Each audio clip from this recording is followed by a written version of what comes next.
All across Asia today, there are many beautiful boutique hotels that have been built and are being built. There is a difference.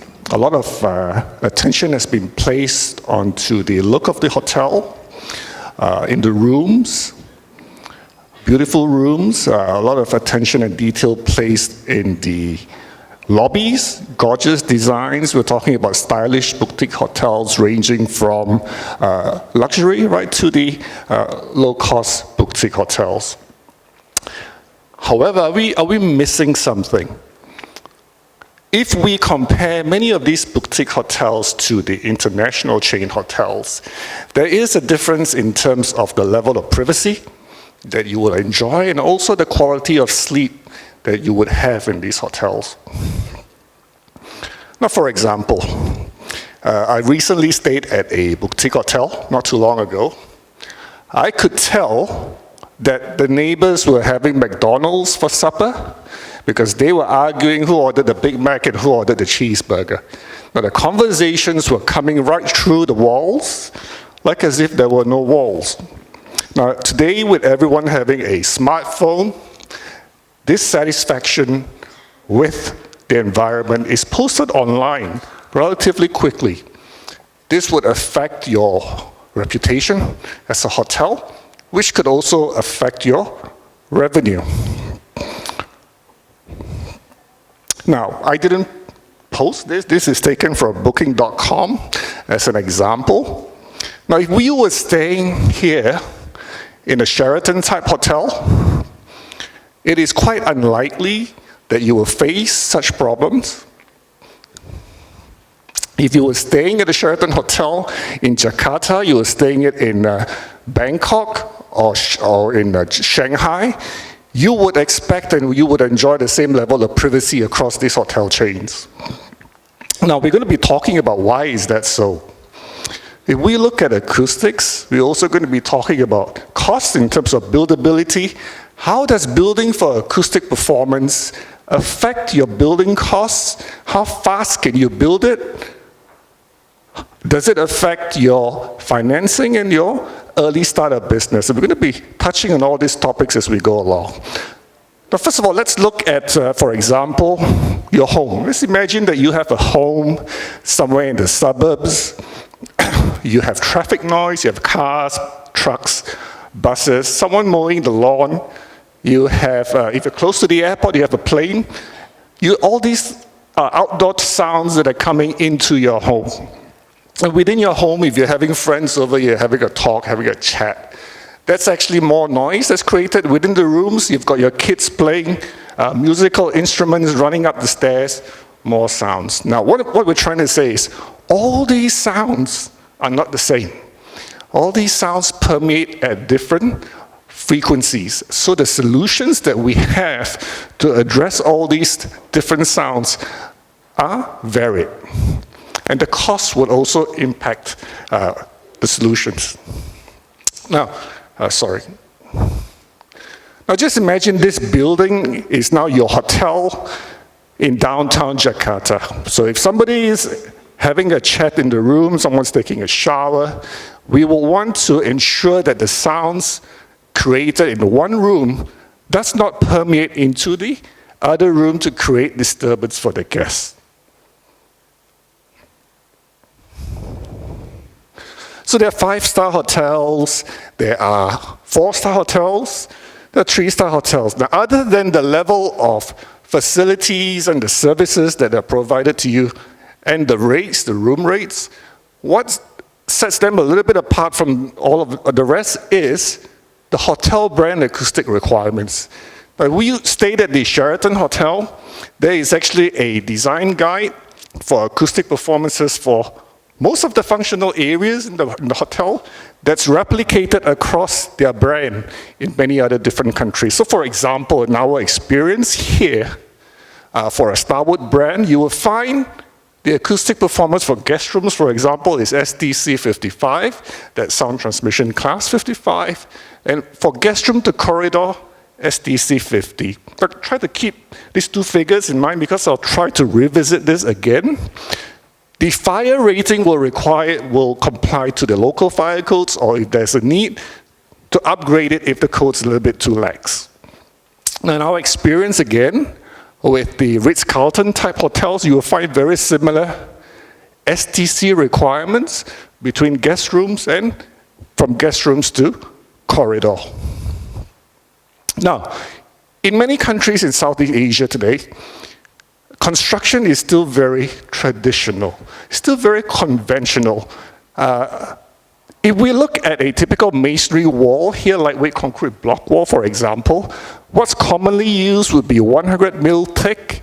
That only gives you an STC of about 38, roughly. If you want to increase the thickness to improve the acoustic performance, you would have to bring it up to 250, for example, single masonry wall. That still doesn't get you to STC 50, right? So we're looking at 50 and 55, for example. So what do we need to do? In projects that require to meet the acoustic performance I mentioned, you would have to at least here use a 240 millimeter wide wall with double brick, with insulation in the cavity, right? So imagine that width of wall, 240. Now, if we had to bring it up to perform to STC 55, we would have to increase that wall width to 390, right? So what are we doing in terms of trying to meet the acoustic performance? We're adding a lot more weight onto the building. Now, weight is not cheap. When you add weight, you're going to affect your constructability, your costs, and that, we talked about financing, should be considered in the very early stage as well.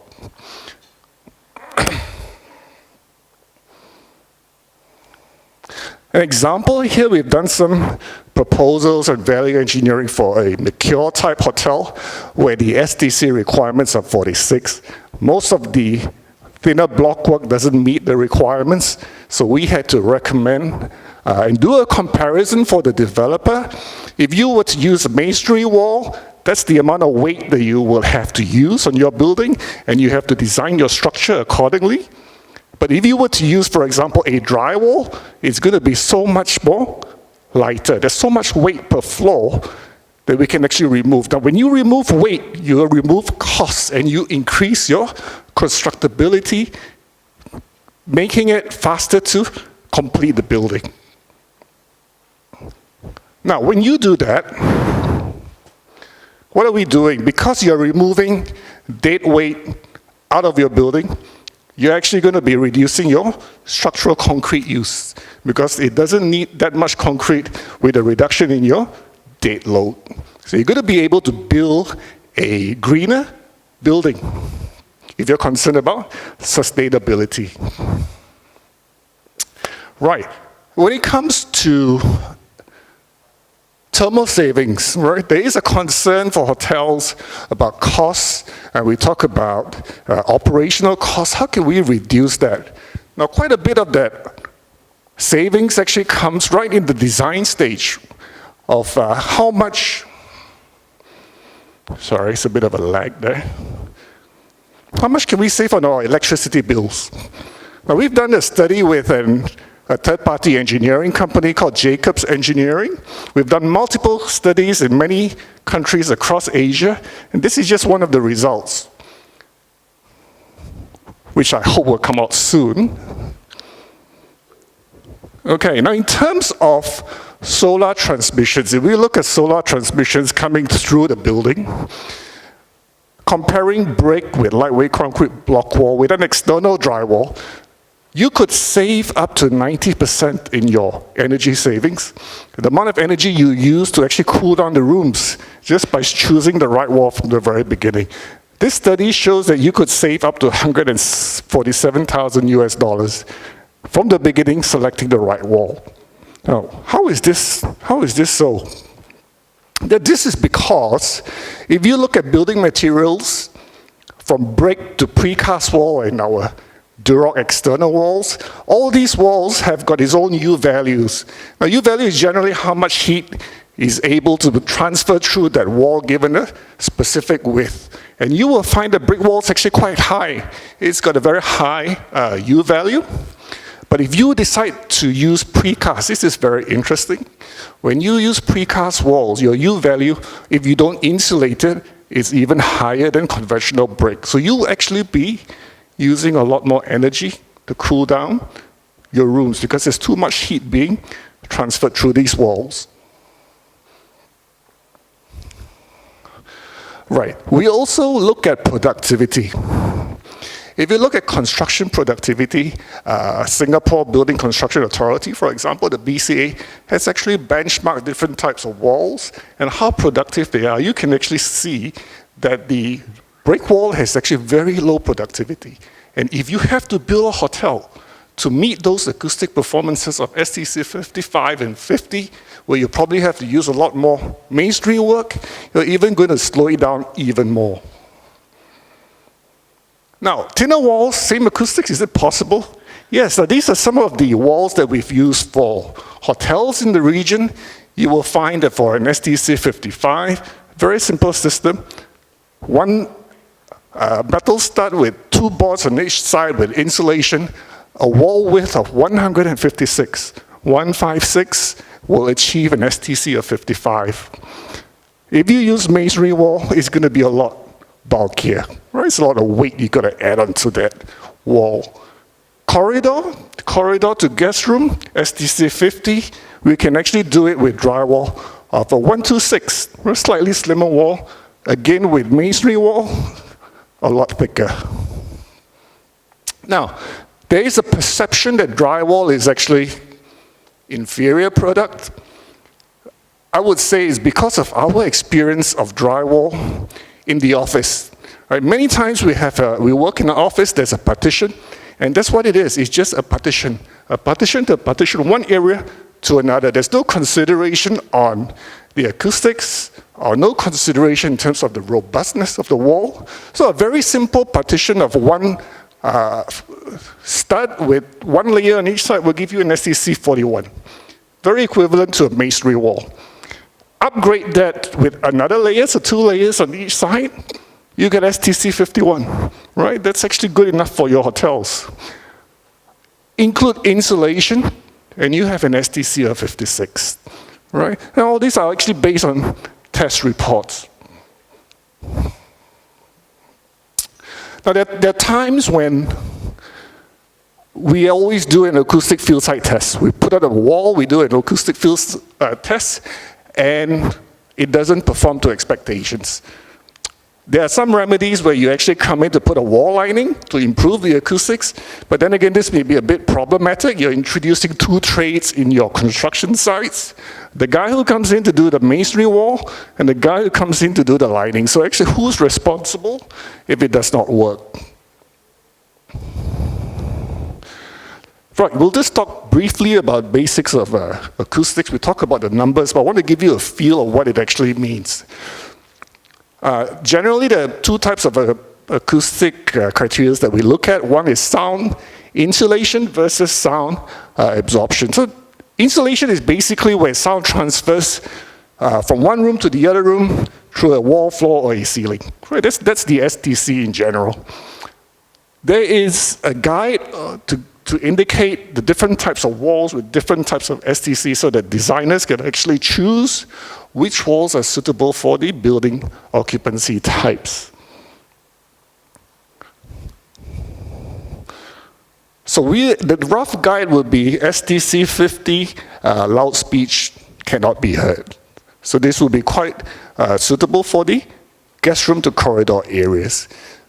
Now there is actually another sound absorption. Don't confuse the two. That would more be the reduction of sound within the room itself. Like this ballroom, if I were to speak, we want to make sure that the people at the back are able to hear the speech very clearly and concisely. So that's more to do with controlling the reverberation within the room itself, right? So the solutions are not the same. It's very important that we actually look at the design of all these areas for a hotel in quite detailed specifics. To give you an idea again, what we mean about it, it's when we talk about all the different types of sounds in the environment, if we were to have a conversation with your friends or you and I, the conversation would be about 60 dB. This is just generalization to give you an idea. We have a conversation of about 60. If you have a wall that's actually SDC 50, for example, there is actually 10 dB coming through to the other side of the wall. That 10 is equivalent to a person breathing.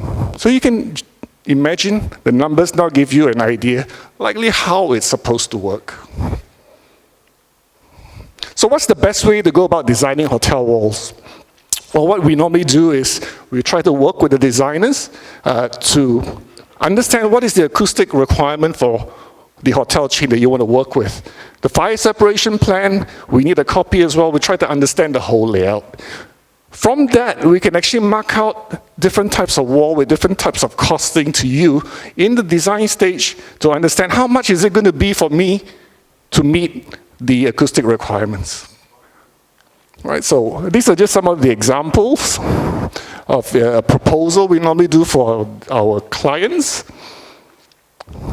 And we base it a lot on our test reports as well.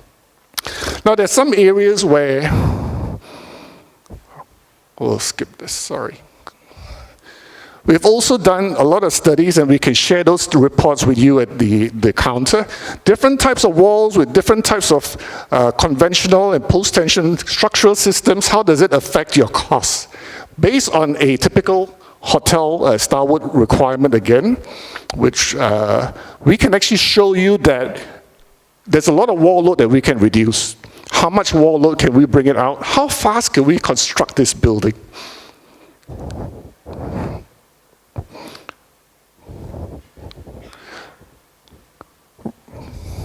So rather than just looking at the walls itself, what we have done here is, in Indonesia, in many Southeast Asian countries, there are what we call conventional structural systems. But for the same height in Thailand, using a post-tension flat slab system, you can actually build an additional floor for every 10 floors. So for this building, for example, you will have 3 floors for the same height you originally designed for in the conventional structure. Okay, but you can still do it very interestingly with cost savings. You save on your construction costs, you save on your loans, you build a lot faster, you have additional 3 floors, assuming 96 rooms at 50% occupancy, that's about 825,000 US dollars that you will get every year. The payback period's only 6 years. Okay? If you were to build your building conventionally and just change the walls, you will only save about 6%, so it's not that much, right? So if you have any more questions about the details of what I just presented, you can drop by at the booth that we have at the entrance of the other room, and we can actually share some of these technical reports with you, right? So thank you very much. Stephen, before you go, first of all, thank you very much for sharing that. I think